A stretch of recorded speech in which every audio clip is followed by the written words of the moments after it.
So the artist Paul Klee is said to have said that a line is a dot that went for a walk. And I find that quite funny.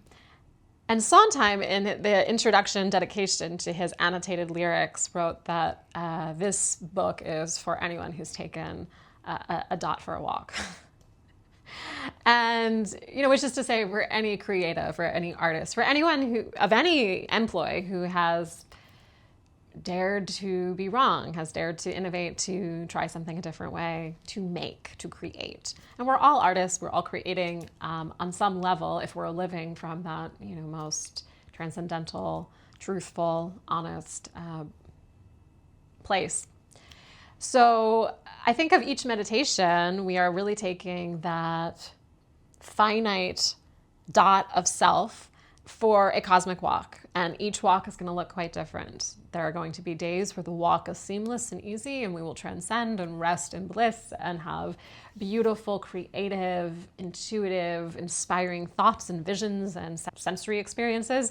And then there will be days where that line is hilly and it's, lots of extraneous chatter and anxiety or this or that might be bubbling up in the walk. Every walk is different, every hike, every exploration is different. So why shouldn't every meditation be different? And I think sometimes, when we don't want to meditate or we're resisting meditation because, I've kind of hit a plateau, or it's not as juicy and sweet as it used to be. It kind of feels like nothing, or I've been having so many thoughts in my meditation, I'm just going to not do the second one today. We have to approach our practice of meditation like we would an artistic practice. You show up and you vocalize, or you show up and you do the barre work, even when you don't want to. I was watching a fantastic 3-hour interview with the icon, the legend, Twyla Tharp, who is like 80-some years old. And she has the opulence and vitality of a 30-year-old. I mean, not just in her movement and how she looks and the sharpness of her mind. And there's so many things to say about her, but she's for years been notorious that she's up at 5, she's at the gym by 5:30, and she works out for 2 hours before she gets to the studio to rehearse with dancers all day. And so the interviewer was asking her, he's like, do you enjoy waking up early and having this? She's like, no, of course I don't. I don't enjoy waking up at 5 a.m. and working out for 2 hours every day.